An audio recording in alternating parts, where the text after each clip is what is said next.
the Brothers of Promotional Prep will be hosting a high-rise seminar May 4th at Passaic County Fire Academy. It'll feature Chief Mike Turpak, Chief Alastair Prats, and Chief Frank Montaigne. Don't be shy. This class is open to anyone, career, volunteer, firefighters, and officers are all encouraged to take advantage of this amazing opportunity. If your department has high-rise or mid-rise, residential or commercial, even if it's mutual aid areas, you're really doing a disservice to yourself, your people, and your community if you're not preparing yourself for these incidents. So go to Promotional Prep on social media or promotionalprep.com and get registered today. Hey guys, how are you? Happy Thursday night. This is going to be a good one.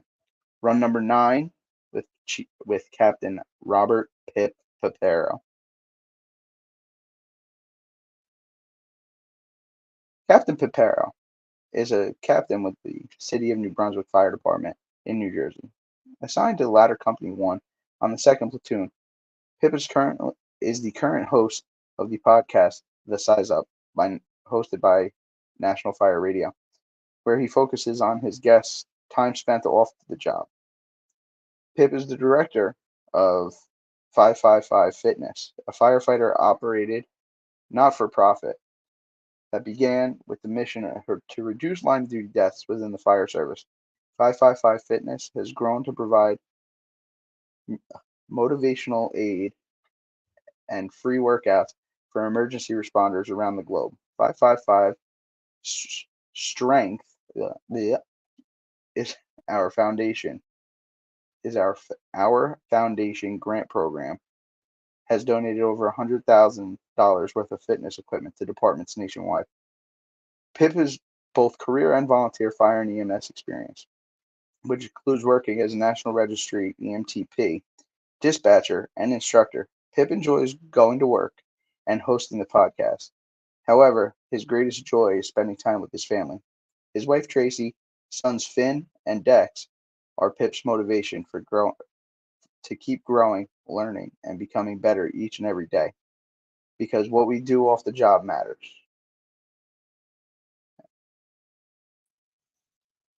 Hey, Cap, how are you? What's up, homie? I have the same mustache as that picture. Sorry, I didn't think about that. That is a fine picture. Was that staged, was at an or was that event. I was gonna say that's got to be somebody called you out on the waxed mustache and you took advantage. You know what it was? It was at an event at my fire department, and one of our guys had just retired, and he's really into photography. And my dad was there actually at the event with me, and I have not very few pictures of my dad and I at work because he comes there a lot when I'm working. But one with my Class A uniform, I happen to have the mustache like I have now, and I was like, "Dude, Dad, we got to get a picture." And then while we were doing it, my buddy with the camera was like, "Dude, I should do one of those like old time pictures of you, like make that crazy face you make." And then that's where that photo came from. So my wife hates it, literally hates that photo. Really? That's awesome. I would have that hang. I would have a giant one, like the size of this thing behind me, hanging You're up. scaring me. Stop scaring me. Hey, Can I put my host hat on for a second too, though? Absolutely. So that TERPAC class, the promotional prep class, they just announced this week 0.5 NJ DFS CEUs if you're out there chasing that class. So let me add that one in there because I saw that. I'm trying to attend it. We'll see. It's an easy way to put it. I'm actually excited for it. I'm trying to get off that thing. So yeah, it's good. I mean, listen, you can never learn enough about high rises. I just took a class with those 3 gentlemen not too long ago, and we talked about high rises. The town's blowing up. It is. The banks of the old Raritan there. So we were talking before the show started. That's actually an old picture. In that picture, if it was taken today, I think you'll be able to see at least 6 more high-rise buildings, and there's at least probably another 6 kind of just off that grid. So we are growing up in New Brunswick like crazy. That's insane. It is. It really is. Every time I go up there, there's at least 1 or 2 new buildings. But what were you saying? Back to what you were saying about promotional prep. Oh yeah, no, I was in a class with them recently, and high rise came up, and even though we were talking promotional end, we just kind of started talking about high rise tactics, and that's important in all the aspects of what you do, and it's changed so much because when I got hired, we had older high rises, and we still have a few of them, But now they're all modern high rises with fire command panel rooms and ventilation fans and pressurized stairwells and different elevator controls and just crazy things that you're like, oh my god, Which even going back and forth from an old high rise to a new high, two totally different elements. oh my god, yeah, the elevators alone are just unreal. The technology that goes in an elevator, we've had some recent issues with overloaded elevators getting dropped. And when they get dropped, you really can't get into them unless you're doing a topside rescue through the door because they're completely locked out. Unless you get an elevator repair guy there who goes to a certain floor, takes off the side panel of the door frame, is the only way. There's a little key in there, which you probably never even notice, and legit piece of wire and jumps the elevator, kind of like he's hot wiring a car so it goes back up to the floor that it's supposed to be. Crazy. It really is. It's insane. Things I never thought I'd be dealing with, and we're dealing with them all the time now. Yeah, it's nuts. So tell us, go back to the start. Tell us all about early Pip and what brought you to this crazy world. Well, Russ and Janet brought me to this crazy world. One I crazy meant night in fire Florida, service. as I like to say, is the fire service. And sorry, because that's definitely how that one happened. I was like, surprise, here I am, because I'm much younger than my older siblings. So, surprise, look, there's me. That's what brought me to the world. One fateful mischief night. For being this is a Jersey Guys podcast, like I could say mischief night, and people know what I'm. Yeah. Older people know what I'm talking about. My kids are like, "What's mischief night, dude?" It's like this is the night before Halloween. Yeah, it's my birthday. It's the best night of the year. Oh, is it really? No, it's my birthday. Yep. Nice. So yeah, I kind of mentioned it before. My dad was on the job. He retired in '92 as the director in New Brunswick, actually. So he was able to kind of get into the big seat there towards the end. And the stress of that job just wasn't what he wanted it to be. So he decided had some medical things and was like, it's time to go. I have my 25 years in. So it's cool now to know that he has more time out than he had in, which is really cool when you think about the pension. I think that's the dream. Yeah, 100% is like that's the goal, because we all know the stat that like normal, our normal life expectancy after work is anywhere from 5 to 10 years. So when you look at Russ, who's on year 27, 20, going into 28 of collecting the pension now, Hold on 1 second, brother. Yep. If you just gonna be me if everybody's watching. I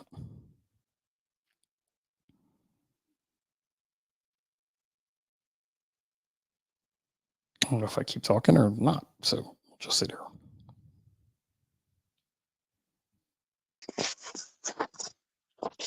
Sorry about that. That's all right. I was like, should I just keep talking? Yeah. It was me, because my dad was super proud when I finally got on the job, and it just so happened to be in New Brunswick where he worked. But like he'd come visit all the time because he never kind of left. He only moved out of New Brunswick maybe 5-6 years ago now. So he's always been involved with folks there and involved with the city and involved with a lot of different things. So the joke was always like, Russ can come here. Like we're all working, so Russ could collect a paycheck type thing. Truth, right? That's the best part of our pension system, and the way our job works is if guys are still working, they're paying into it. You guys can be retired. That's what you earn after 25, 30 years, whatever you decide to do. Yeah, absolutely. So, I can't blame him for getting out. What's that? Director? I wouldn't want that headache. No, definitely, I do not want that headache. People make jokes about me. Has New Brunswick always been director, or did they have a fire chief at one point, or no? We had a fire chief up until there's going to be an old guy that's really mad at me, but like 1984, I think. Frank Harry was our last chief, and then we went to a civilian director then. And I think we've had 6 civilian directors since then. So just different way to do it that they went to in the 80s, and again, like we were talking before, it works for us. It's the easiest way I can say it. If it works for your department, do it. Now, your dad had come from the floor, from the fire department. So now did he still have any kind of operational? I know some cities, the director has nothing. Yeah. Others, So Operation. How am I going to say this in the most politically correct way? Operationally, on a fire scene, no. However, the fire director coming to He's a still your fire boss. scene in an it is always your boss, no matter what, right? But in an advisory role, I mean, technically, the director is generally someone who's come up. Well, is in my department someone who's always come up through the ranks, Oh, and okay. yeah, we have not hired anyone from outside the department since we went to a director. Um, Okay. so they've come up through the ranks, and look, I mean, I work on the car, and the director shows up at my scene. I'm like, "Oof, all right, the boss is here. A little nervous, but at least I got somebody I can ask a question to now that who's been Yeah. here before." So it kind of, it's that thing. It works for us. Easy way to put it. All right.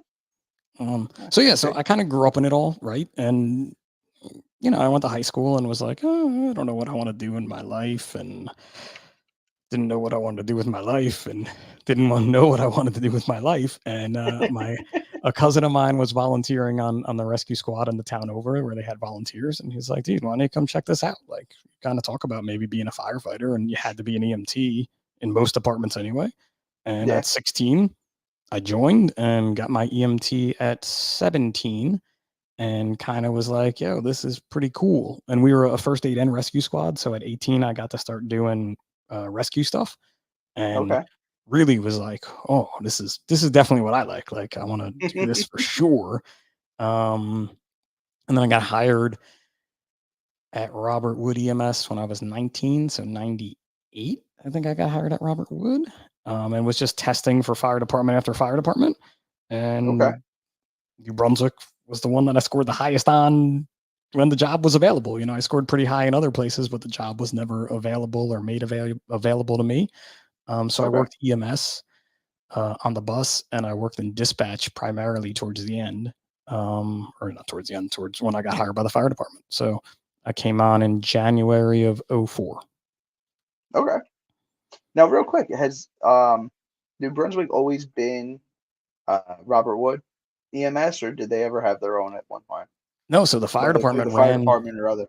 The fire Oh, the department fire ran. department ran it. Yeah, fire department ran BLS in New Brunswick up until the late '70s, early '80s. Kind of when paramedics were introduced into New Yeah. Jersey, kind of right around that same Yeah. time. Um, and there were a few paramedics that actually worked out of the firehouse too in the beginning. But then once it became hospital based, it was Middlesex General at the time took it over, and the Okay. ambulance left the fire department. But Robert Wood just had a tour chief who then went back to being a medic. But when I worked there, he was one of the tour chiefs who came from the fire department. He just retired, maybe had retired like a little over a year ago. I happened to be working his last day.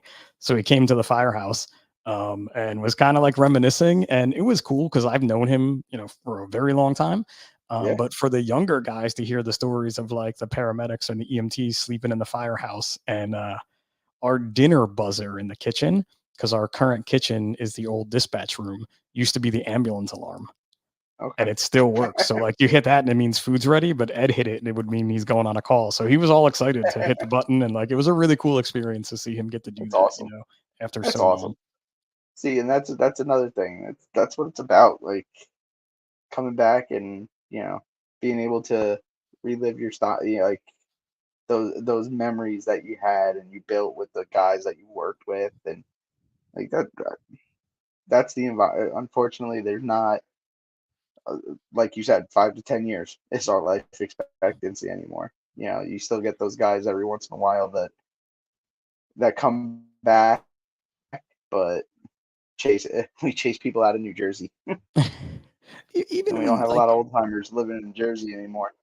this is true for sure, and it's crazy too when you're there. Like when I look around the room, and I'm in the top tier of seniority. Let's just say in my department. After being there 20 years, and you look around and you're like, I have more time in this room than the entire two companies that are working with me today put together, type thing. You're like, all right, I've been here a minute, and you really think about all the folks who've come before you as well that you've worked with who aren't here anymore, because they tell you these stories. I can remember the captains 20 years ago telling me stories from their Yeah. 20 years before. And it's always cool to be able to keep in touch with them. And it's something great with social media that you're allowed, even when people move. Yeah. But when somebody comes back that you haven't seen in a while, especially if you worked with them, even if it was only like a year or two, when they walk in that door, and for the younger guys now to see it, 100%. it's the same way that I used to see it. So it's a good Yeah. tradition that keeps going on, and like it's good to see 100%. no one really ever leaves. Yeah. Yeah. Absolutely. All right. So let's. You want to talk about your volunteer EMS days? I mean, Early sure. If you, incidents? no one Early, ever asked me about early activities? my volunteer EMS days, right? Like, Hey, I mean, it hey. was, Like you said, we all were there. yeah, no, I mean, everybody starts somewhere, right? I learned a lot. I was a young kid, probably thought I knew more than I definitely did. And I got to volunteer at the time with some people. A lot of career EMS people were there, still volunteering, and a lot of police officers that were volunteering. And I made some lifelong friends for sure. And it Oh, opened my absolutely. eyes to, just a different world of this EMS thing and helping people. We delivered a baby in the snow. I can What? remember, yeah, we had like the blizzard of, yeah, blizzard of '96. I was like a brand new EMT. We delivered a baby. Um, lots of calls, lots of riding, lots of learning. I mean, when I first started, so I got my EMT, I was 17. I couldn't even sign the run sheets. I had to go out with another EMT. So if I wrote the report, they signed my run sheet. And I somehow don't think Wow. that's legal today, but Yeah. that's the way we did it back then. Yeah. So it was interesting. And then, like I said, when I turned 18, I got to do the rescue stuff and take extrication ops and extrication tech and rope ops and rope tech, and really kind of get into that end of it more to know that I like that tech rescue end. So that's always something I've been into as well. Is that something you're still big into, or? Probably not as big as I was when I was in my 20s, let's say. But it's still one of the things that I like to train on. We are New Brunswick as a high angle team, has a confined space team. We're kind of, it's hard to say what we are for anyone around us anymore, but we train in it, Yeah. and we're ready to do it. So still trying to keep up and training. The technology is so much faster changing. Oh, it's It's crazy. like next to impossible to keep up. And the same with extrication. I was really into doing that. I taught for a while around the state and other states and things. And even then, there's younger guys on the job now that are way more knowledgeable than I am, just because they're way more into it today than I am, Yeah. just because of the things Exactly. that took me away. Um, we just in New Brunswick, we just got brand new battery tools, so it's pretty cool now that we've been able to set up our rescue with both hydraulic and battery rescue. So those are coming Okay. into play in like 2 weeks. We just got to go through some in services on them, but Okay. it's just keeping up with it, and I like the puzzle of tech rescue. Like trying to take the How are we pieces gonna fix apart. this problem? Yeah. Exactly. Yep. If here's a problem, how am I going to fix it? Let me think about it Here's the and get. problem. Here's the box of tools that you have. Put it together.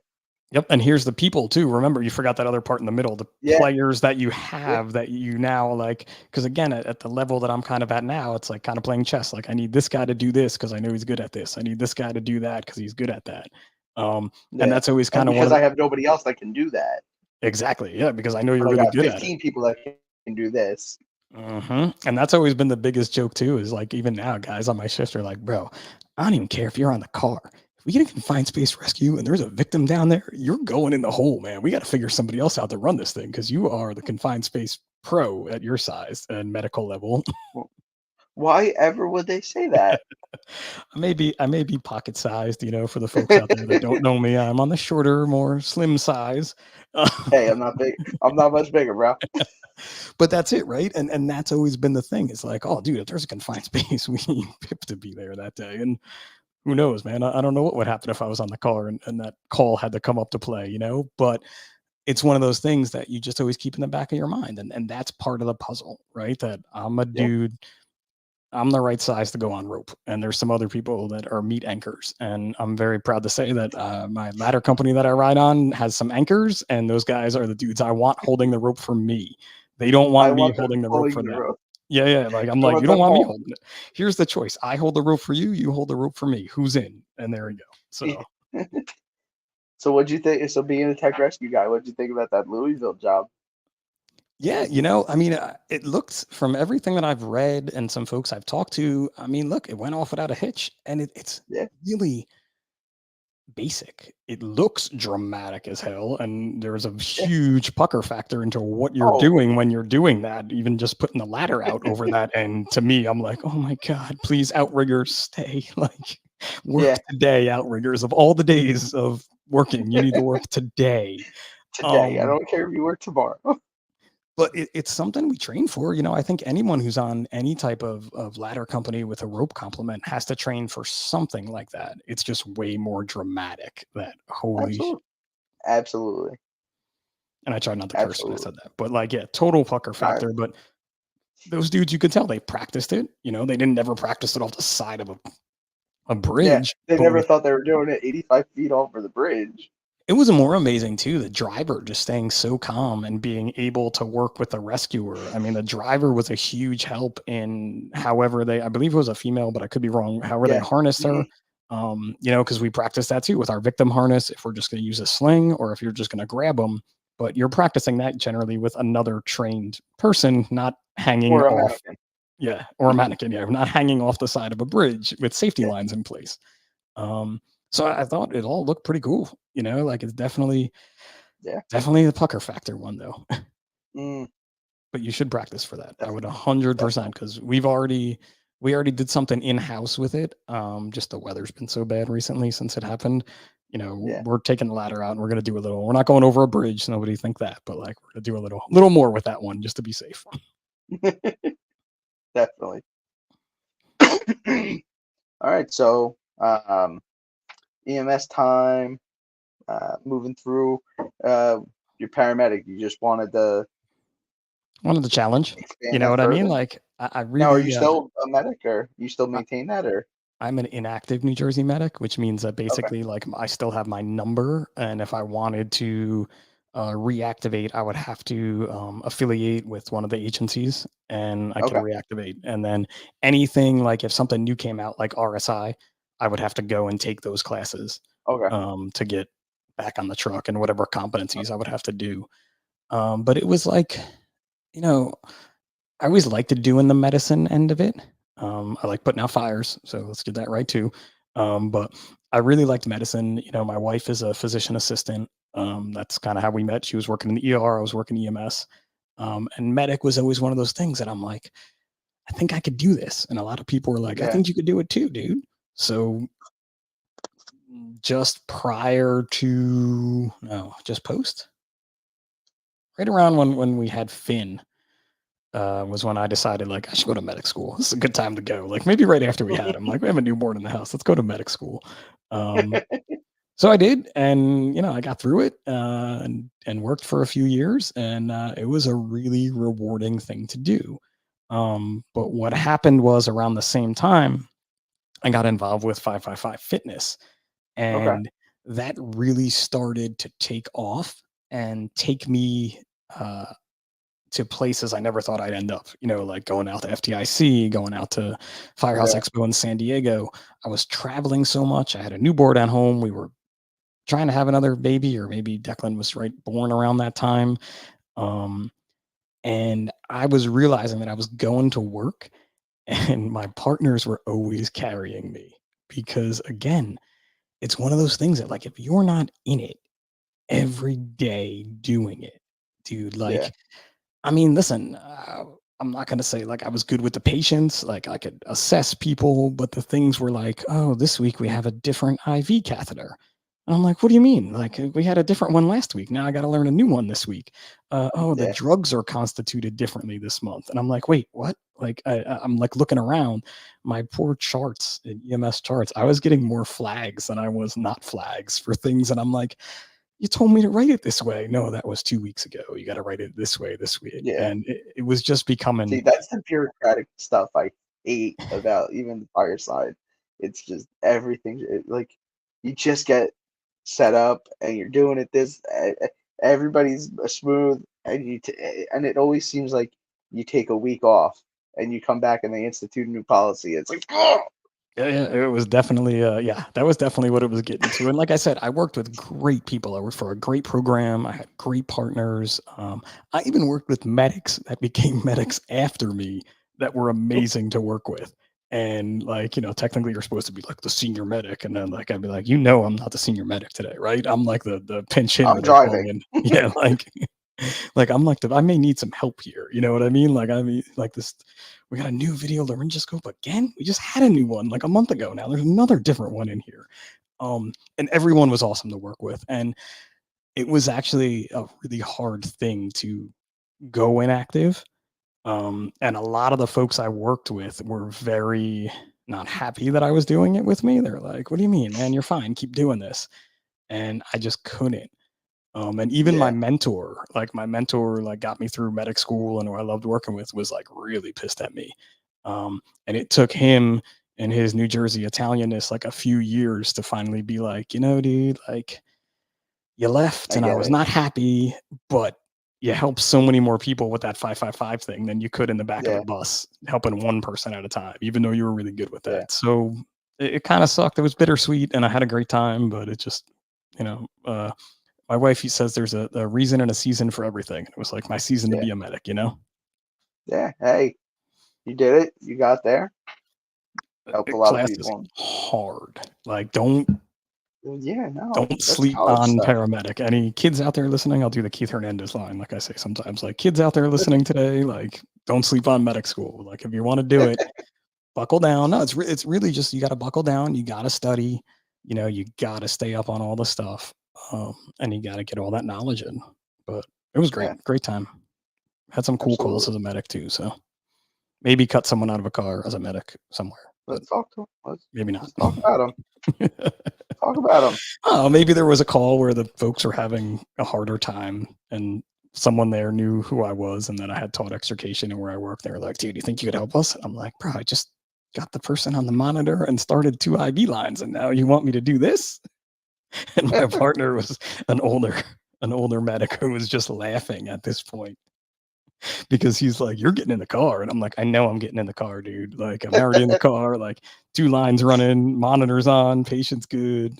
The EMT was in there. I got back out, and then they're like, "Hey, could you help us with this cut, man? We're having some trouble with the nader bolt." And I'm like, "All right, here I go." Like, thank God there were no.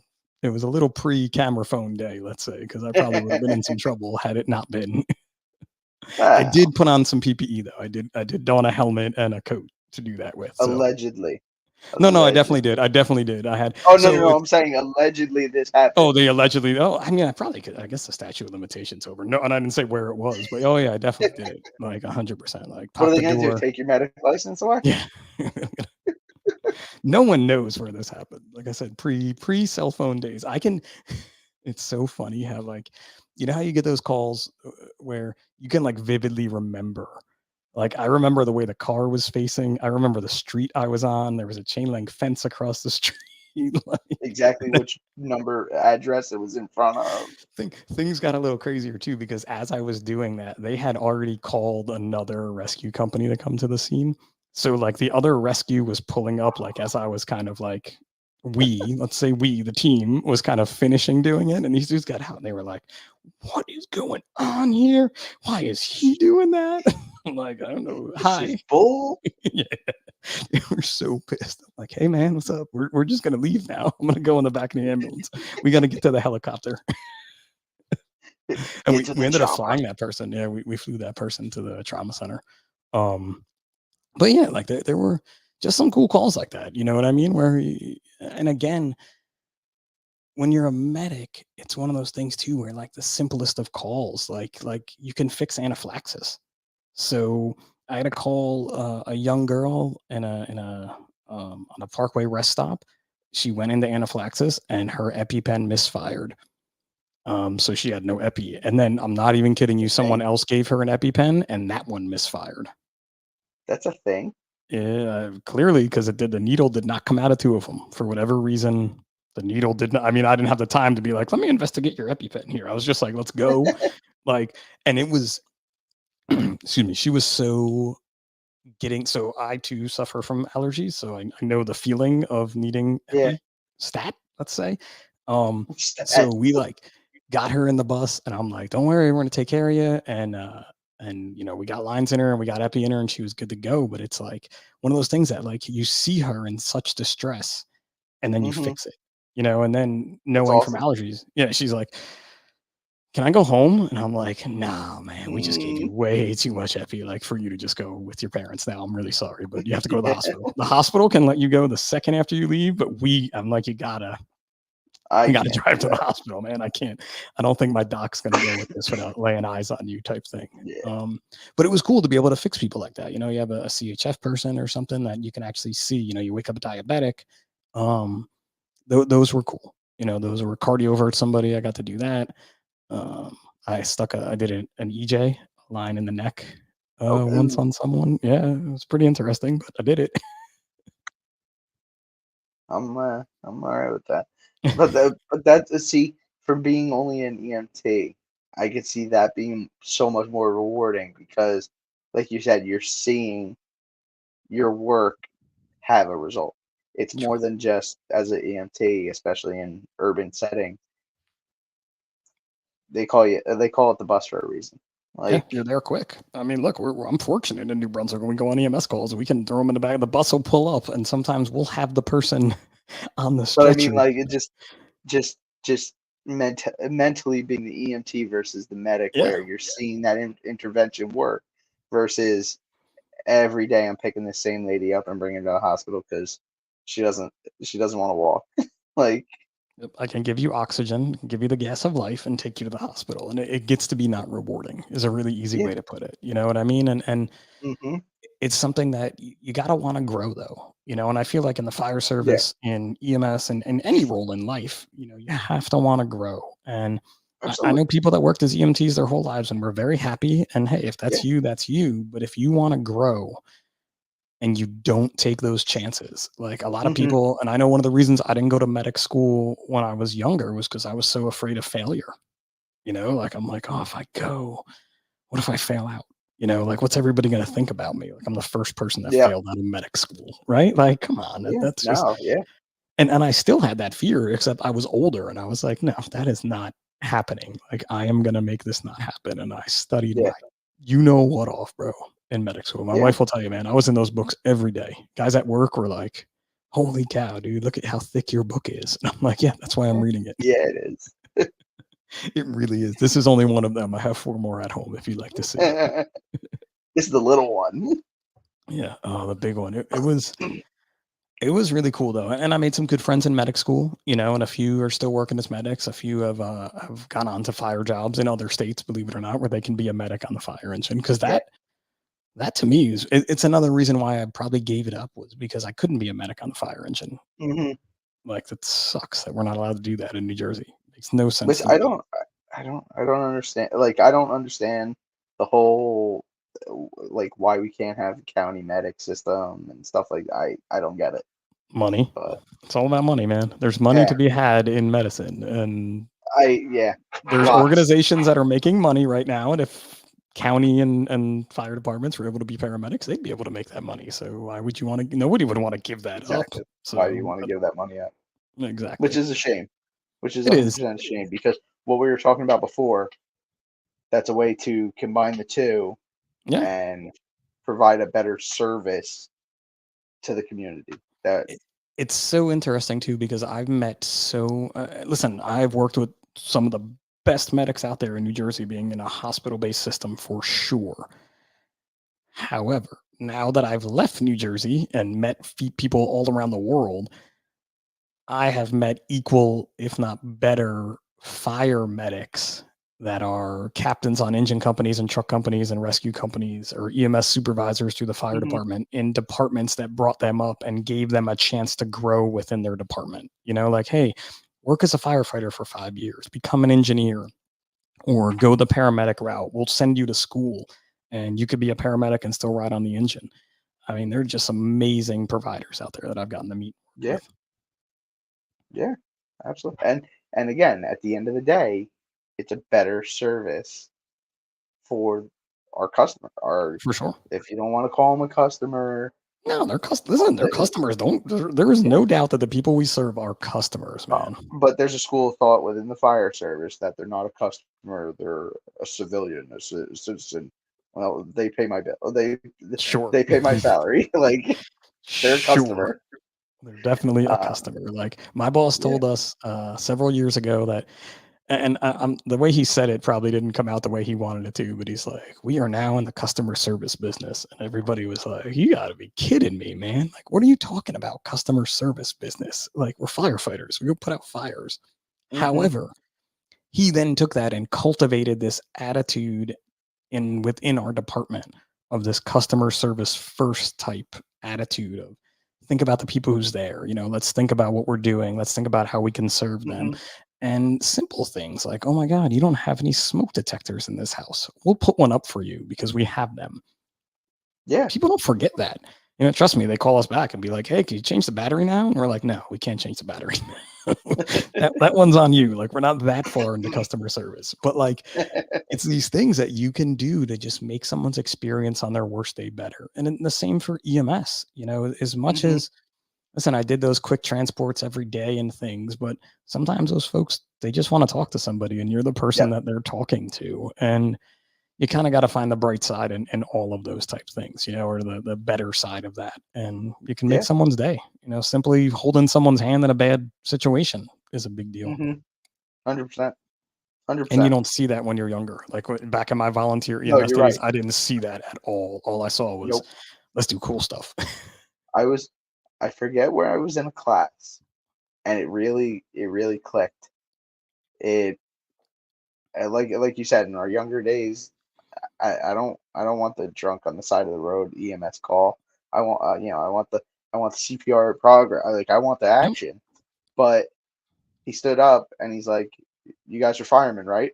And he put a picture up on the slide of a vacant house. He's like, it's not vacant until we say it's vacant, right? And I mean, this house was vacant. It was like a Detroit vacant that was a basement fire going through the roof already. And he's like, we still got to get in there, right? Chief, we got to get in there. It's not vacant until we say it's vacant. He goes, yeah, we're here for them. It's all about them, right? And he showed a picture, obviously face blurred out, of the drunk guy on the corner. He goes, we're here for them, aren't we? And it clicked. He's like, how many guys are hemming and hawing going to that EMS call at 3:00 in the morning? It's the same them. It's just a different emergency. Yep. It's just a different thing that they need from you. He goes, but we're here for them, right? Why are you willing to risk your life going into a vacant house that's gone to find somebody that may or may not be there? This is a person that needs your help, and you're complaining about it. And look, you're allowed to complain. You are totally allowed to complain on the way in private. But do your job.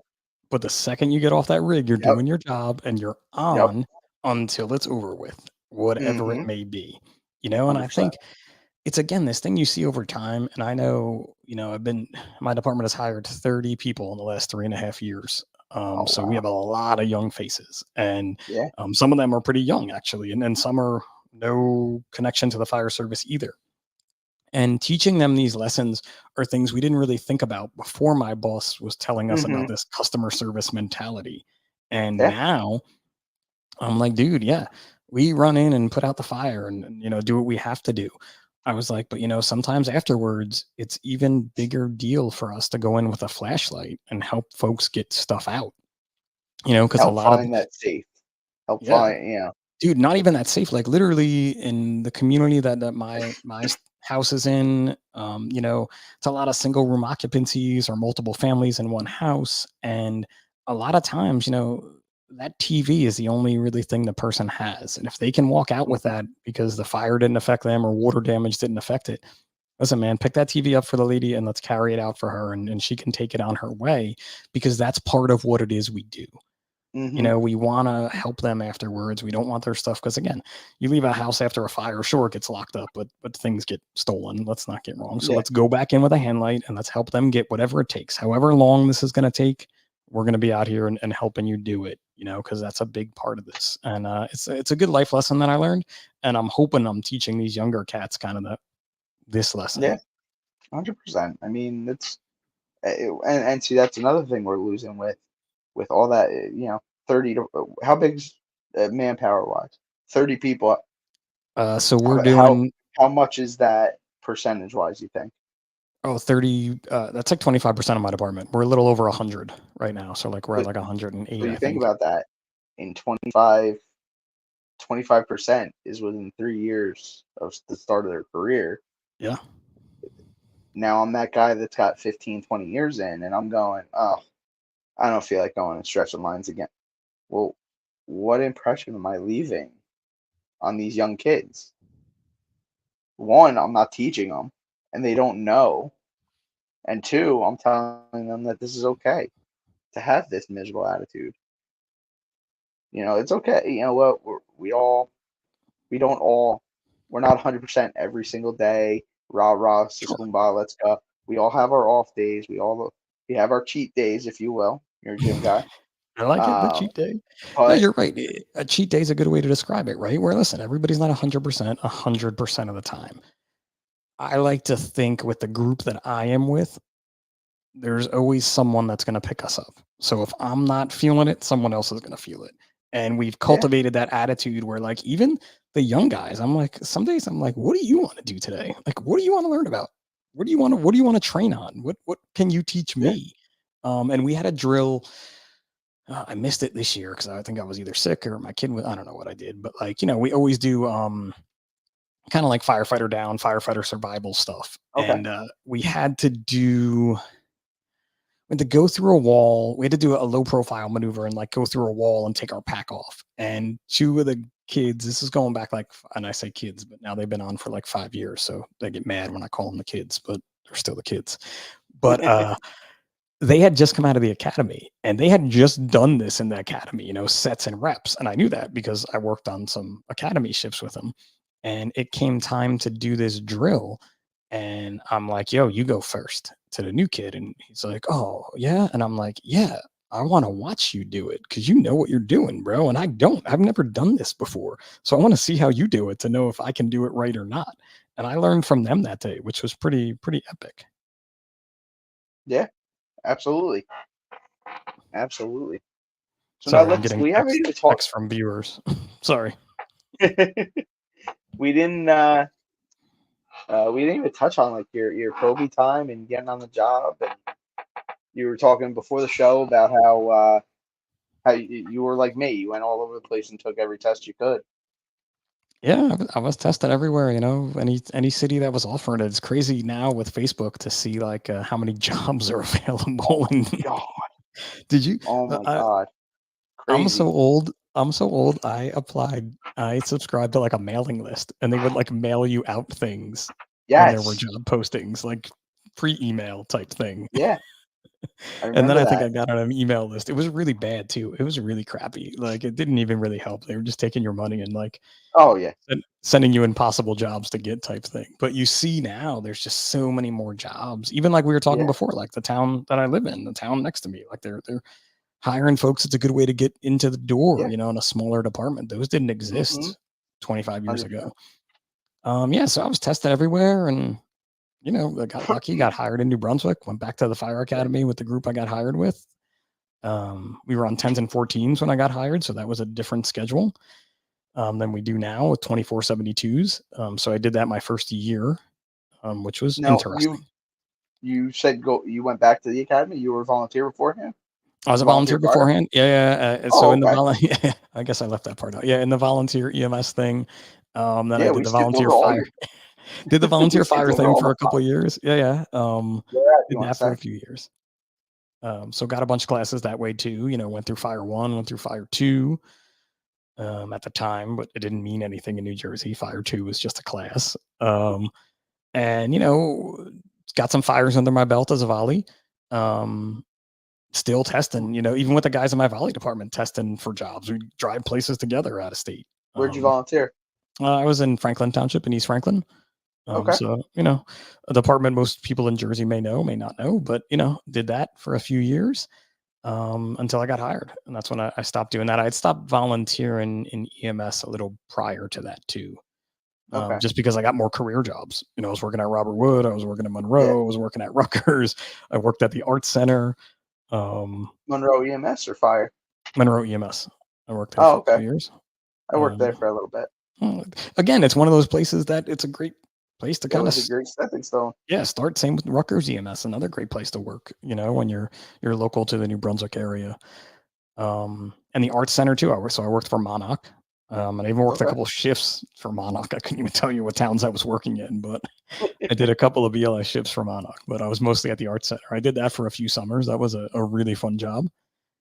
Yeah. Yeah, and then when I got hired by New Brunswick, I just kind of stopped working everywhere else. Except I stayed at Robert Wood. I still worked EMS there for a while. Oh, because it was kind of like just going to the riding the bus today. I'm Yeah, no, it not in really the engine. was. I'm on the ambulance. It really was. And to be honest with you, I mean, they still do it, but like, you know, your first year as a career firefighter in New Jersey, you're generally taking a pay cut. And Huge pay cut. I took a significant one when I got hired in New Brunswick, from my Sure. night EMS salary. And I needed to work those extra shifts. So I was going like right from so when we worked 10s and 14s, sometimes I was going like from a 14-hour night to like an 8-hour EMS day to a 14-hour night again, back to like a 12-hour EMS day the next day. Oof. Oof. But I was young. I was young and living on It was adrenaline young and and fun. coffee. Yeah, like I had energy. I wasn't tired all the time. And I needed the money. I had to pay rent. Yeah. Yeah. Um. So now, when did you and Tracy get together, get married? Were you on the job already at that point, or? No, so I was still working EMS and had met her probably like 6 or 8 months before I got on the job. When we Okay. started getting more serious, I kind of knew it was coming, like we were in the process.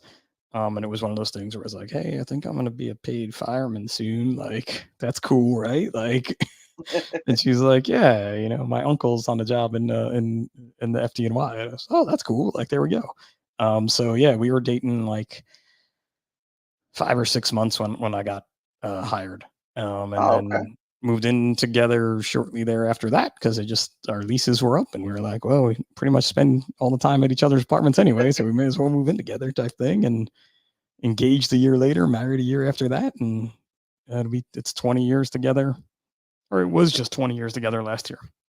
This will be our Okay. 21st year together. Not 20 years of marriage yet. We're somewhere around there, 18 now, I think. And then your kids are 10, 11-ish? 14 or 13 and 11. It'll be 14 Oh, in a couple jeez. months. So Yeesh. yeah, it's crazy. It's crazy. It's funny you say that because just yesterday, like my Facebook memory was Declan coming to the firehouse like in the baby carrier type thing, and Finn was still a little guy, and I'm like, good lord, man. Now like they don't even really want to come anymore. Like I guess, or when they come, they're just like whatever. Like, Yeah, whatever. like let me Where's look the at my TV? phone. Yeah, Where's like the TV remote? yeah, or they're like, you know, messing with all the guys like about me or whatever they can. Like they're ribbing me more than the guys are type thing. But it's so funny to look back on those memories. And again, it's things that, you know, I'm kind of happy for social media because it takes me right back to that minute, you know, of seeing them. Yeah. Yeah. So and then they Time. both have like no inkling of wanting to do this at all in their No. life now. And I'm like, Well, okay, cool. which is it? Finn is the big actor, right? In this So Finn play. is the actor. Yeah, he's pursuing theater goals and things. Okay. So it's pretty cool to watch him. He just got into a bigger play at Mercer County College, so he got Oh, like a cool. role.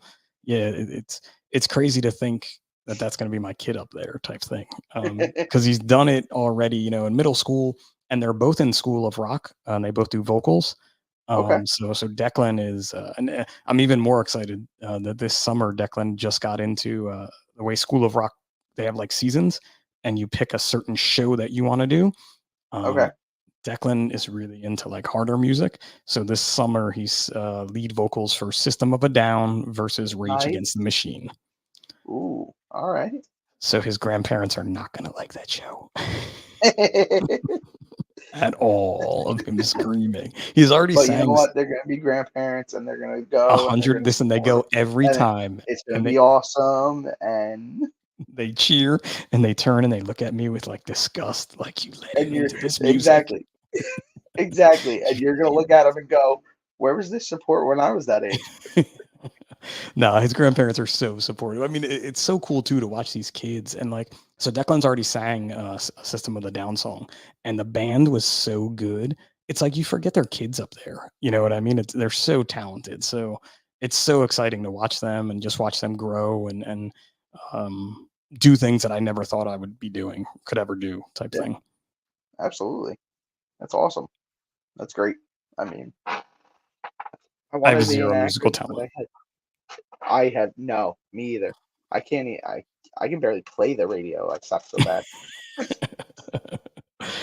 I dispatched for a while, so I had that DJ voice, and I did DJ in high school a little bit. So maybe that's where they got it from, my DJing days. But yeah, they have no inkling in the emergency services at all. Like, Good.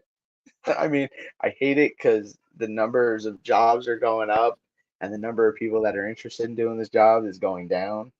it's really And crazy when you think about that, right? Like, again, it's I think about like the amount of opportunity I had was so small, and there were so yeah, many people. Even for our yeah, test in New Brunswick, our numbers are still down from what they yeah. were 20 years ago with people trying to take it. And I don't know why. I don't think anybody knows why. You know what I mean? Like, there's really no. It could be that Well, initial pay cut too. Like, you start out at a I really low salary. yeah, I mean, not only that, but I think not to get political or societal or anything. I think it's a society thing. We don't, you know, you look at the 20s and 30s and before that, there was more of a mind about the community Sure. and taking care of each other and more of a communal, if you will, um, idealist. And now it's more of a me and an individualism. I mean, there's still, See, those glimmers of hope for society, if you will, but see, I think we did ourselves a disservice, or our parents before us, with this like, you have to go to college, you have to be better than me mentality. And I think that led a lot to this too, that a lot of the more blue collary, let's call them jobs, the service jobs, the electrician, the plumber, the firefighter, police officer, EMT, paramedic, Mhm. well, we want you to go to college, so you have to be a doctor or a lawyer or some kind of financial person that wears a suit every day Yeah, type thing. yeah, And we took away the allure of this job as well, and the yeah. importance of this job. And Hmm. now, though, I think we're seeing the reverse, because again, I have a son who's just getting ready to go into high school. And I mean, there's kids that are already talking about, like, I just want to be an electrician. And I'm like, Yeah, great, man, because dude, I always need a good electrician. You know what I mean? Like, I yeah, don't mess with it too much. yeah. Um, and hopefully we'll get back into that. And my thought for that is it's going to get back into getting these numbers back up for emergency services jobs. Well, absolutely. And I actually saw a stat today. I think it was on Facebook that apparently more kids are going into trade schools and looking into trade schools more than college and seeing value in that, which is awesome because you know what, like for when I was in high school, I graduated in '03. It was a college. I mean, I Yeah. was going into the Air Force, and two of the guys in my class were going into the Navy. Now, we had just gone into '03. We were in Iraq for or Afghanistan for 2 years. We had just gone into Iraq. On the back of the program at graduation, it was every college that somebody was going to. Didn't say one thing about the three of us that were going into the service. And What? like, That sucks. I remember my dad was actually like offended. He's like, Yeah. really? Dude, we Like, had guys go right to the from when I went to high school, we had guys that went right to the military. They were right in there with anybody else going to college. Like, that's so yeah, stupid. Again, just it's things like that that you don't everyone. It's not a bad thing, but it's not for you're everyone. 100% right. And Exactly. there's a lot of things you could learn by even taking time off. And I think what we're seeing Yeah. now too is just the cost of college is so Hmm. astronomically. I don't even know what they're paying. Although I did just see a thing that LSU has a lazy river shaped in LSU is written out in the lazy river. And I'm like, oh, that's what you're paying for if you go to LSU, like the lazy river. Like, Don't go to class. Go to Lazy River. you go to the lazy river and Maybe that's their safe space. it could be that definitely could be. Listen, I would like that safe space personally. Right? Can we get that in the firehouse? I was just thinking, like, man, we're getting a new firehouse at some point in my current history of my fire department. Maybe we can get a lazy river. I should promote that now. Lazy river would be nice. It doesn't even You know have what to that be should? in like an NBFD. It could just be a circle. I would be happy with just a Yeah, circle. I'd be happy with a circle, tiki bar in But the middle. but that's it, right? The cost is so crazy that kids are like, why am I going to do this? And then not Yeah, get the money back on the return because the job market exactly. is just not really there Yeah. for college graduates to make that money. So Well, well, and we're talking about the people looking at the job. Look back in history. What was the benefits of being a civil servant? Pension, job healthcare, stability, healthcare. healthcare, healthcare and retirement. Yeah. What did they take away from us? The Healthcare. healthcare and retirement, and job Change the stability. pension system. Change They the pension started system. changing the pension system. Yeah. Like, you literally Oh, attacked everything that made this job worth it and made it attractive to people who didn't want maybe to weren't be, really into it. Yeah, hadn't really thought yeah, like, oh, I want to go or right didn't into a know burning anything building. about it. Yeah, that was a Okay, it's a huge good job, attractive thing. but you took that away. Yeah, that sucks. Let's not talk about that. So let's get back to you getting on the job now and actually talk about you being a fireman. Yeah, it's been the best 20 years, like I mean, I've Yeah. had ups and downs in New Brunswick, we've had unfortunately a Who were some decent of the, amount. What's that? who were some of the guys you got on the job with? Like that were in my class that I got hired Yeah, yeah, with? yeah, Oh, yeah, my buddy Teddy Wright still a good friend of mine, Lieutenant. Chris Casal, even though I never see him because we work on different shifts.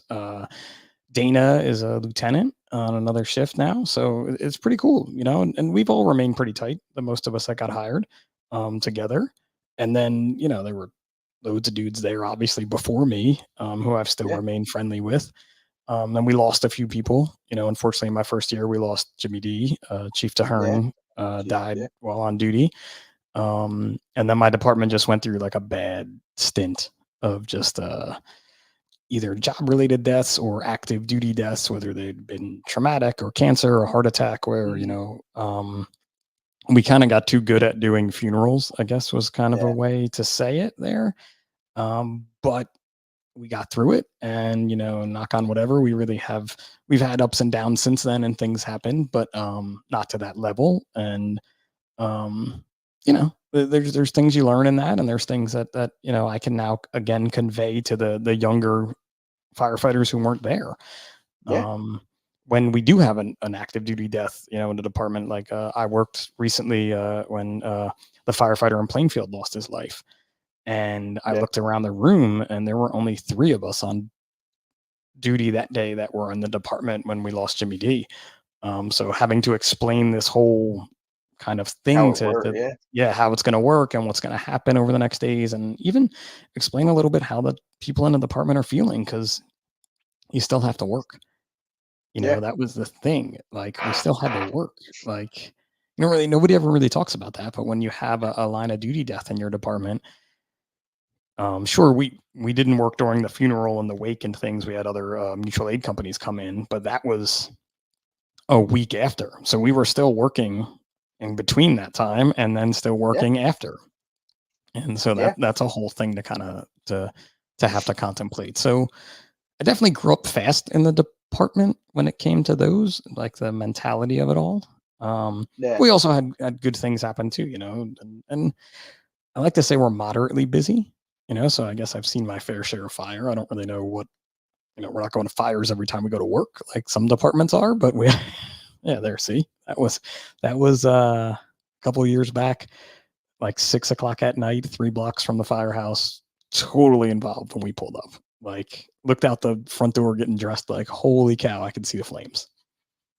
all right, So and you have ones like that. You have ones where you're there in 2 seconds. You have ones where you're there in 10 minutes type thing because it's that long of a drive or there's that much traffic. yeah, Um, but yeah, I was able to kind of come up through the department, do a lot of cool things, be a part of getting us a new rescue truck, was kind of instrumental in that committee 11 years ago. Like now we're even looking to replace it at the moment. Um, Again, just because of the growth of our department, we have way more people working. So that's kind of a cool thing, and seeing a lot of change and a lot of people come and go. And they do that. Yeah. That is for sure. You don't really think about that either until you're there for 20 years and you're like, man, it's like only. Yeah, and then you start thinking about the guys you worked with, and you're like, oh yeah, what about that guy? And somebody brings up this one, and you're like, or who was on that fire? Like who was on the line? Did you blow me off the line that day? No, I blew you off the line that day, didn't I? Like, didn't somebody charge the bed at that fire? Like, just so many things. My father told me I should have wrote all this down, and I never did. So everybody says that. They're not write wrong. it down. Write it down. Write a book. Totally write a not book. Wrong. From day one. I didn't do it because I'm like, I'm not writing a book about this. Because again, I was 25 and thought I knew everything then too, probably. It's not even to write a book. It's just so that you get the story right 15 years later when you're trying to piece it all together, when you and the other four morons that you work with are together and you're like, no, this isn't how it happened. This is how it happened. And I'm like, no, that wasn't that fire. That was this fire. Yeah. And or you're sitting at a retirement party and you're all bullshitting about it, and you go back and it's even better because now 2 days later you text message them a picture of where you wrote it down in the Marlboro notebook or whatever. It's like, it's right here, man. This is the way I told you. I knew this was the time we got lost searching in the beanbag chair. Like, I once got enveloped by a beanbag chair. Yeah, it was bad. You know, like those humongous, like larger than body size beanbag chairs? Yeah. We were searching and like all of a sudden I'm like, what's this? It's like soft, and then I'm like in it, and then I fell over it, like I kept going, and then I had to get back to where my partner was, but I was like, I was like clawing to try to get over the thing, and it just kept pulling back at me.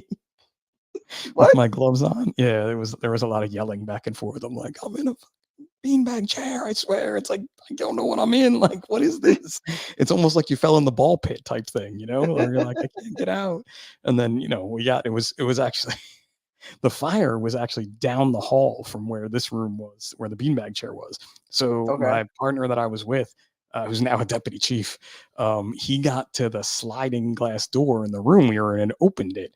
And so like a whole bunch of smoke came out, and you can kind of see it. I'm like, I wasn't on my back at that point, but I was kind of like on my side, still stuck in the chair, like, get me out of this thing, like realizing like, oh, okay, wait, there's the end. Now I can get out. I'm good. It happens. Sometimes it happens. So let's go through some of these pictures you sent. Yeah, I'm not sure. That was fire. Definitely a fire. I don't know which one, but definitely a fire somewhere. I like the background. I like the background on that one. Graffiti, but it's lit up and it's nice and light color. We got a good Captain Orlando's a good fire photo guy when he's able to get over to our fire. So I think that one is a credit to him. All right. Mutual aid job. We were first due into another town because we were really close doing pump training. And that's like way post fire being out. But yeah, that was another good job where you pull up and you're like, holy cow, man, we're here. And there's no one else from this town here, so we're gonna start putting the fire out. Yeah, that happens. Actually, and that one too, on that fire too, I had maybe, oh geez, see, now I'm like date myself here, but I think it was like in the first 10 hirees. Yeah, because we didn't get any of the second 10. So we had 3 new guys, and we were taking them out. They had been on the job like 6, 8, whatever, maybe 6 months, and we were starting to work with them on the pumps. So I was like, hey, I'll take the one off the ladder truck to come with me. I'll take all 3 because my driver is the senior man on the job. I'm still on the engine. And I'm like, we'll do pump training with them. So we went out to this hydrant that we use all the time, and literally we were pulling out to go back, and this fire came in right down the street from where we were. So I had all 3 rookies with me on the hand line going in. Nice. It's like, look at all you guys, man, ready to go. 5-man engine. Here we go. Nice. So now you get promoted, move up to lieutenant. Where'd you work as lieutenant? So now you guys have what, 3 houses? 3 houses, yeah. Engine 3 headquarters.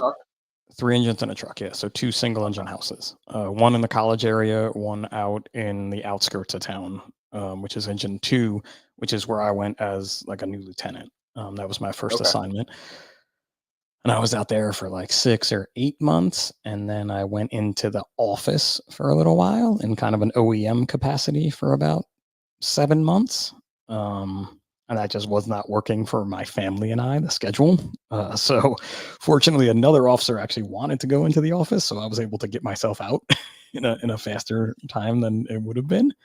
And when I got out, I actually landed on a ladder truck for a little while, which was like perfect. Okay.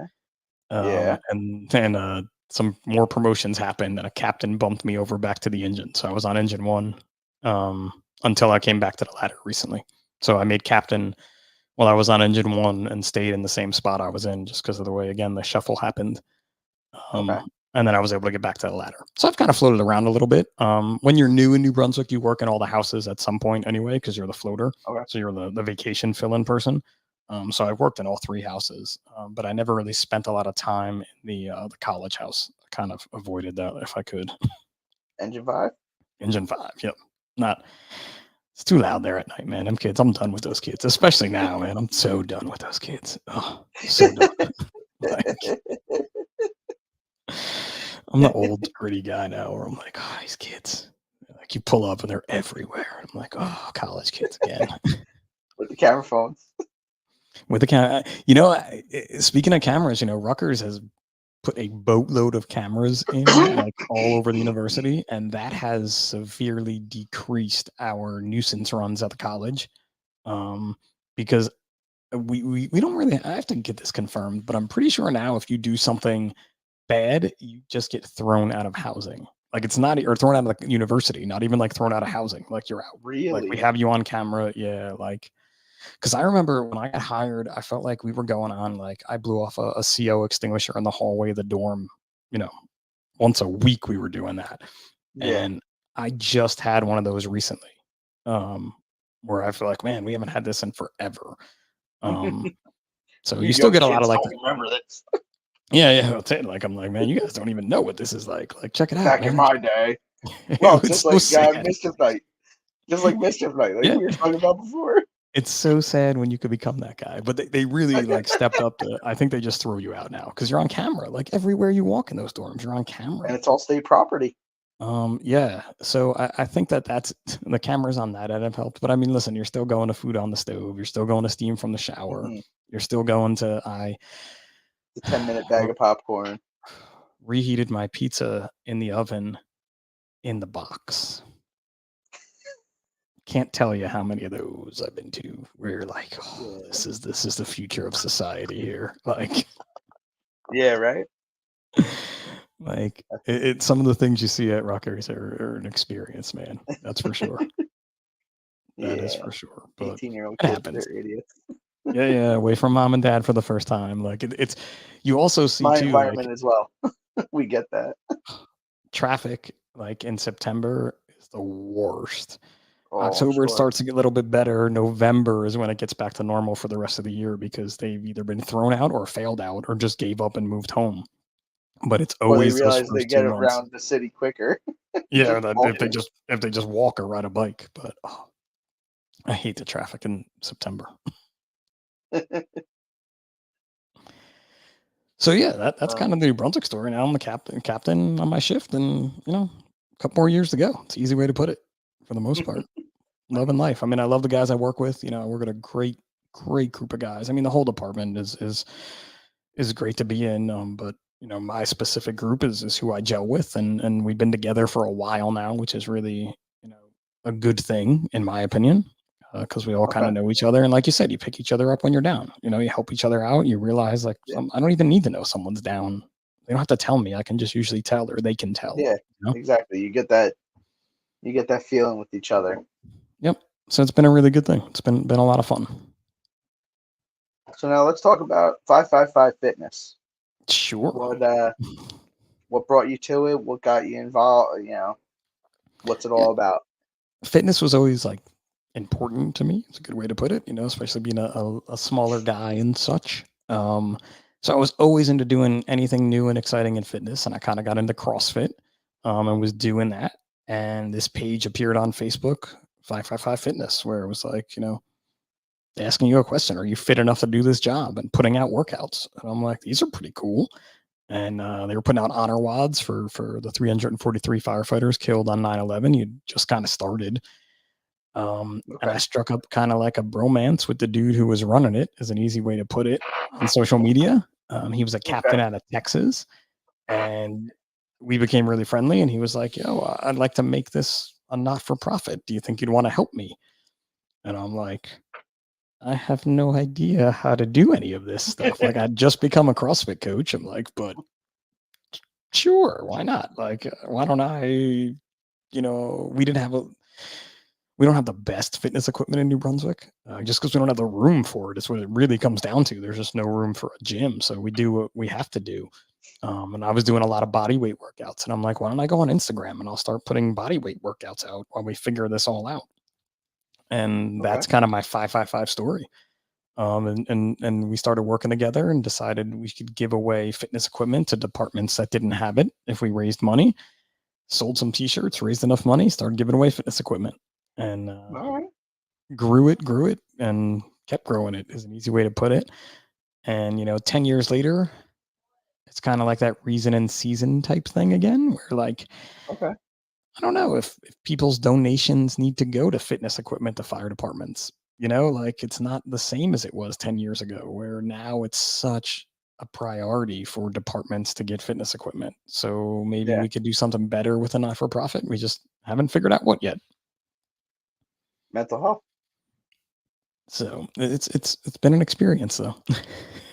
I can tell you that much. There you go. That's it, man. That's pretty much that is like my 555 story right there. That was after one of the New York City stair climbs. Shout out to my friends out at MSA for the athletics gear and the air pack there. But it's been a lot of fun, man. And it allowed me to motivate people I didn't know, just by being consistent, just by putting out the workouts, just by talking to folks about fitness and the importance of it, the importance to me, the importance to you, the importance to your family. I was always saying in the beginning, like, I'm fit so I could be a firefighter. Now it's more like, I want to be fit so I could be a retired firefighter. Because that's just as big of a part of it, right? And it's the same, I definitely heard some flack in 555 when I was teaching and things like, oh, well, you're not a current volunteer and you don't talk enough to the volunteer experience. And I'm like, oh, I really can't talk too much to it. But at the same time, you need to be fit for life, not just fit for being a firefighter. Whether you're a volunteer or your career, you're anything, that's it. And fitness is a huge priority to me. I try to get a workout in every day. It does not work. It definitely does not work when I'm wearing a white shirt at work. There is no fitness during that day unless I wake up super early in the morning, which makes for a crabbier pip during the shift. So that's kind of my rest day, right? But I have to think of it that way. Now, how often do you have to ride the car? Not too often, because there is another captain on my shift. But my chief is out right now. He had to have shoulder surgery, so I'm on the car way more than not. Let's say, me and the other captain are kind of splitting the time evenly. And it just so happens, though, with the way my vacation days were planned, I'm like either not at work or I'm on the car type thing. And occasionally I get to appear on the ladder truck. I think I'm making in 2 months. I think we figured out I'm making like 3 appearances on the ladder truck. So. Well, you only work like 7 days a month, 8 days. Well, easy 8 sometimes and 9, but the 24/72 schedule is a win. But yeah, but on the fitness end of it, I don't get to work out when I'm on the car. So that means my 3 days off during that kind of stint where I'm doing a few on the car, I need to be getting after it because I'm not going to be able to get a workout in at work. Yeah. So that's my rest day. It's kind of, but it's not always a rest day anyway. So it's a physical rest day. My mental is just taking a beating. The whole different way, yeah. And that's a whole different aspect of the job too, is being on the car and the mental aspect of it. Especially in the beginning, when your first couple of shifts are on the car, you may as well be your first couple of shifts as a firefighter. Is the way that I can explain that. When you get promoted, you had been acting for a while usually, so you kind of know what you got going on. I caught fires as an actor, and I had done it for a few years, but that first night on the car, I didn't sleep. I was like, my eyes were wide open the whole night. Like, there was no sleep. And I tried to do everything I could. But, and then as I got more comfortable with it, it definitely got better. But even in the beginning, my wife, Tracey, was like, you need to take naps again. Like, Yeah. When you come home, you need a safety nap because this is not good. Your attitude is not proper. Now, you guys obviously you're deputy. You don't have an aide, right? It's just you So driving yourself and. yes and no. We recently, again, with this last group of hires, are having an aide almost every shift, Okay. which has been humongously helpful. Yeah. We would normally have the deputy would have an aide like in January and February when no one would take off, but we're still now into April with a consistent aide, so that is a huge help to not have to drive. Okay. Yeah. I can imagine. I mean, I'm just a firefighter, and I can imagine not having to worry about that. Just just when I'm acting, not It's worrying more, about that. the other thing too that I've learned, like being in the department, you're so used to being with the company. And then you Yeah. jump in this car and you're all alone and you're like, you get in after a call and and it's funny because when you're driving, you look over to the right, even though like you're the officer, you look over to the left to talk to the person. But I found Yeah. myself like looking over and I'm like, oh man, I can't believe, oh, there's nobody there. Like, or like, oh, did you Mm, see that? And you're like, there's nobody there. Like, mm, yeah, so sad. it's so sad. You look in the rear view, there's no one there. You're like, this is just me Hey guys, alone. you see that? Yeah. Oh shit, It's just you. It's man. just you. So having an aide is nice to have company too. You should blow up some balloons, put faces on them. Oh, dude, I'm not My even gonna tell you. friends, Not even gonna tell you some of the things that do it. folks have done to remind me that I'm not alone in the car. Let's say once they found out that was one of my like I'm all alone in here. Um, but yeah, an aide is invaluable position. And Yeah. I was fortunate too that I got to do that job occasionally. And learn so much. Like as a young guy coming up and thinking about promoting, like being able to see the chief and the way the chief did his job, like specifically Hmm. how he did it, and then kind of get even more feedback when you're driving was just invaluable to helping the promotional process. Absolutely. Just like, just like I think every chief or officer every once in a while needs to go to the back seat and Hell yeah. remember what it's like. I think every firefighter that wants to be promoted to lieutenant, every lieutenant that wants to be made captain, ride that seat. Yeah, You do know the what? job. Ride that seat. Some Or of you my know what? best shifts as an officer were sitting in the back seat training someone who was like going to be coming up to act, like a new actor Yeah, yeah. or going to take the test. And like, it was always kind of like, if we get a job, like, don't worry, man, I'm gonna take care of it. Like if I'm we still right here. like I'm here, like, and we had one once, and like I'm in the back and I'm trying to look to see as we're coming down the street, like to do what I would be doing in the front seat. It was so hard. I'm like trying to stick my head under, like to look up to see what we're coming up to. I'm trying to look out the window on the other side, like to do my own thing that I'm so used to doing from Yeah. the back seat. But he did great that day, the guy that I had up there. And it was fun to kind of not be the boss and pull some lines and, still be the boss, but not really be the boss. It was cool. Yeah. See, I forgot about that happening. I could have wrote that one in the book. See, there you go. Make note. Make Hey, I get note. no clue what year, when it happened. I think I know who the full crew was, but I could be wrong. Well, if you remember who that person in the right front seat was, you can backtrack it down. There you go. Yeah, but if he's lying, then I don't know if it's true, and then who knows? But I don't honestly, I couldn't tell you where the fire. It was a small fire. I know that. It was like a one-room job type thing, like one or two Oh, lines. But those are the best. oh no, There's yeah, it no was a great. fun. There's no fun sitting around a warehouse pouring water on it for 3 days. Nah, That's not fun. the like, and again, we deal with that a decent amount in New Brunswick. Where like we're there that quickly, because it's not that big of a Hmm. city. Where we do a lot of one-line jobs, two-line jobs, and kind of pack up and go home type thing. Yeah, Which is the way I like to keep it. yeah. Like I said, those are fun. It's a challenge. You get your heart rate up. It's even easier if there's fire showing when you get there. You're like, oh, it's right there. Hmm. Okay, go upstairs, put it And out. it's already venting. Already venting, self venting. There's like, for us, like if you have like 2 feet of exposure, that's good. Like we can have 2 feet till the next exposure instead of like 6 inches. That's good. We can do that. Like we can work with 2 feet, 3 feet. It's a good number for me where people are like, what do you mean? And I'm like, no, that's a really good number. Like Yeah. we have so I many like 2 houses. feet. We have so many houses that are so close together and Yep. have windows that open into windows, and it like never fails that the fire's in the room with the window open with across from the other room with the window open type thing. And there's 2 houses on fire, and you're like, which one do we go in? Let's pick. Well, write this one off.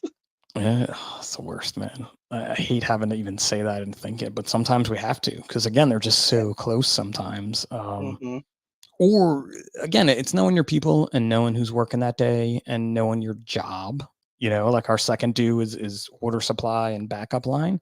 But if you have 2 houses kind of off, you're probably not getting a backup line. So that means if you're the primary line, you have to be more careful about what you're doing and how far you're committing and what you're doing there.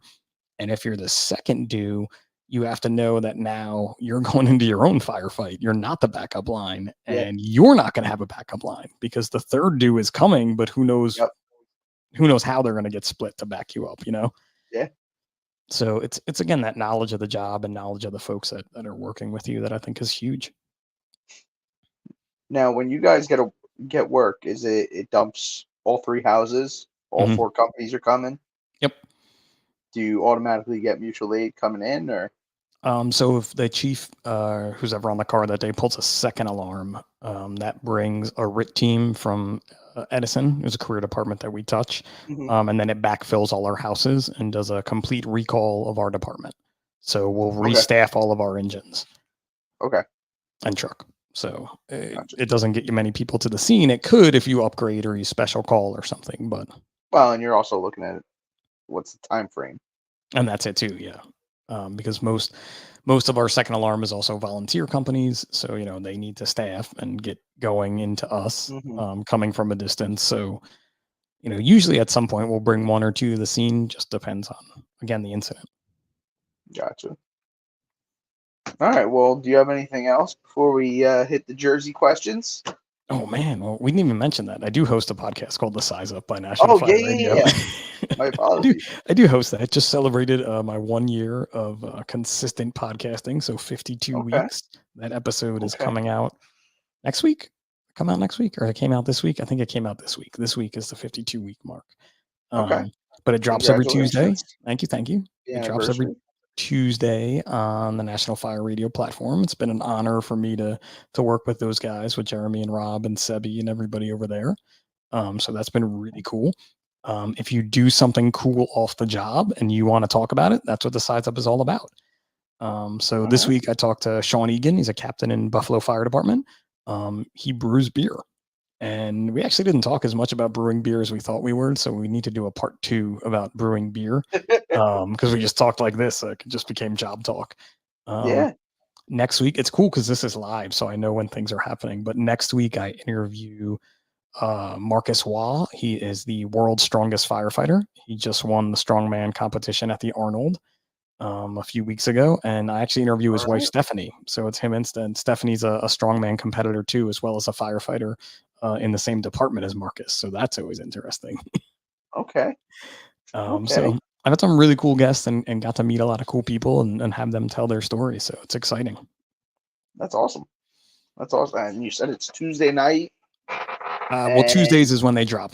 Tuesday mornings they'll drop on all major podcast platforms. Tuesday mornings. Okay. Yeah. What on all major podcasts?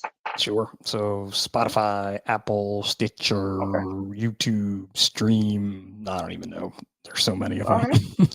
Yeah, they're everywhere. They're everywhere. But and we'll be out at FDIC in a couple weeks. So make sure to check us out in Firefighters Row.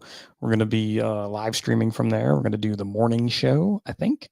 And I know I'm definitely going to do some quick interviews. So pay attention to social media for that to see if you want to jump in on a quick interview. Yeah, definitely. Outstanding. Cool. I'm more excited about the Jersey questions. I perked up more than talking about fire stuff.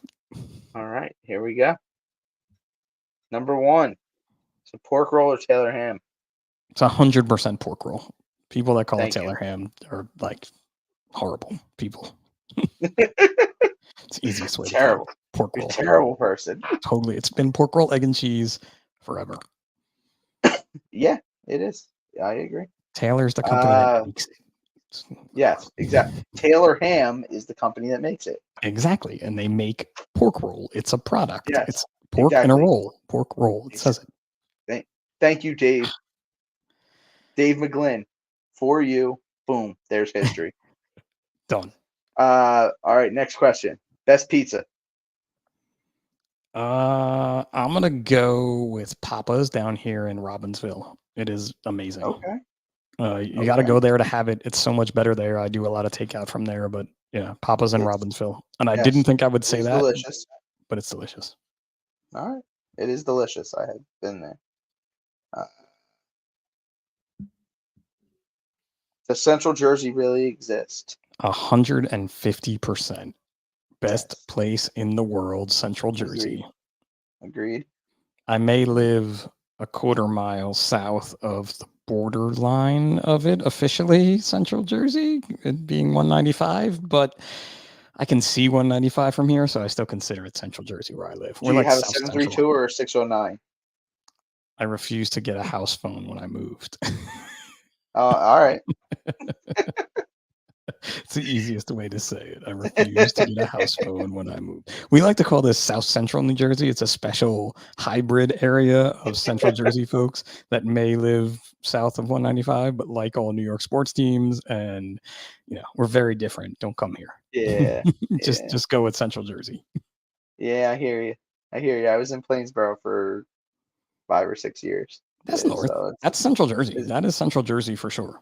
They're just confused. But it was the dividing line is in New York. You weren't in Yankee country anymore. Yeah. Well, the dividing line too, but that has to do with who your cable provider is more than anything. Yes. I feel like because that's who you used to watch back in the day, and you were either watching New York. Exactly, or Philly TV. So that line isn't exactly straight either. No. So that's why I say 195 is kind of Mercer. You cross over. So. But see, like Plainsboro, I had it was a 609 area code, but it was Middlesex County. See, that's why I shouldn't have got a phone. Yeah. I had to. I got Verizon, and it was cheaper. Yeah, we didn't get a phone. We didn't get a phone because I'll never have a 609 area code in my life. Dude, I'm hardcore about this. My kids are hardcore about this. Like,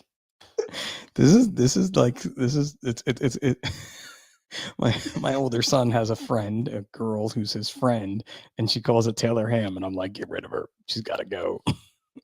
She's not right in the head. Yeah, bro, stay away. She cooks rabbits. He's like, I'm gonna fix her. I'm like, all right, let me know how it works for you, buddy. That poor kid's in for years of pain. So bad. I can fix her. You can't fix her, buddy. You can't fix her. Good try though. Let me know how it works out, man. I'm here for you, pal. I'm here. I'm pulling for you, man. Pulling for you, bro.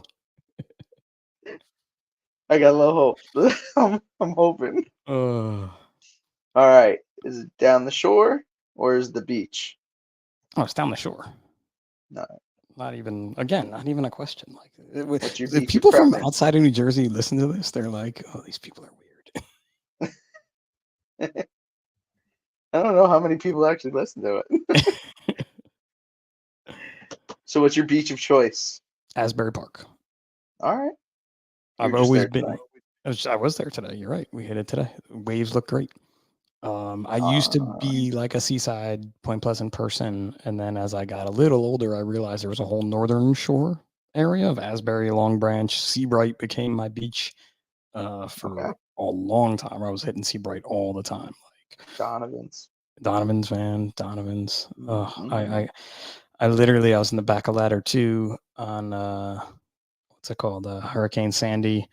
And we just finished like this woman almost died and drowned in front of us in a car, rescue of her. And I got back in the truck soaking wet and like clicked on Facebook on my phone and watched the Donovan's Tiki Bar sail off into literally float away. And I cried. It was my birthday. I cried.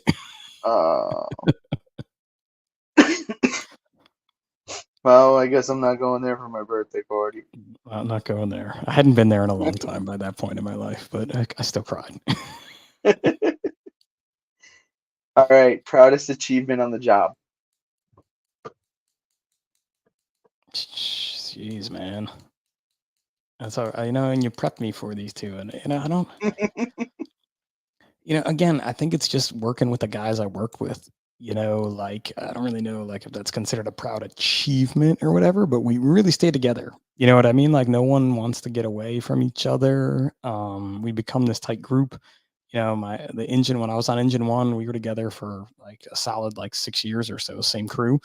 And now that I transferred, walked across the floor to the ladder, the engine guys pick on me all the time about it and say how I left them. And I'm like, I'm right here. I'm right next to you. Look, we get dressed next to each other. We can hold hands. But that group of guys and being together for so long, that's just been the best part of it. So I'm gonna go with that as like my highlight moment, I guess. All right. What advice do you have to the fire service, whether it's past, present, future firefighters, or just everybody in general? You could always do more for someone else. Just showing up in the big red truck and putting the fire out isn't enough. There's still people involved. There's possessions, like we talked about before, and it's something that I took for granted early in my career for sure. And I still take for granted. You don't always see the biggest of the picture when it comes to the person end of this job, and I think we could all do better at that. So Absolutely. do better. Yeah, 100%. So now, do you have anything else you want to bring up? Anything coming up that you want to promote? Oh, see, I didn't know I was going to get that at the end because I already promoted FDIC. So that's the big one is FDIC in a few weeks. The podcast, obviously. Trying to maybe launch kind of a show, YouTube-y type show based off the podcast and just trying to like, get out there and try different things. So if you're a firefighter or cop or EMT that does some cool stuff, like, you're a pilot or you skydive or I don't know, something I can try. So trying to maybe get into that. Coincidentally, it's going to be probably called Pip Tries It. So there you go. But yeah, if you're interested, reach out to me at the Size Up. It's _size_up on Instagram is the best way to find me. All right. I will also post that in the I will try to figure out how to post that in the show notes. Yeah, the show notes. That's what they're called. Show notes. Yeah, I'm horrible with this whole thing. Listen, man, when you do a year's worth of them in a row, you get way better at it, and I still suck. So. All right, I will. I'm going to push you into the backstage, and we'll say our goodbyes off camera. Sweet, man. Well, thanks for having me. Yeah, thank you. All right, everybody. That wraps up run number 009 with Captain Robert Piparo from New Brunswick. Tune in next week as we have Superintendent / Chief Eric Skablix from the National Fire Academy. Thanks. Till next week.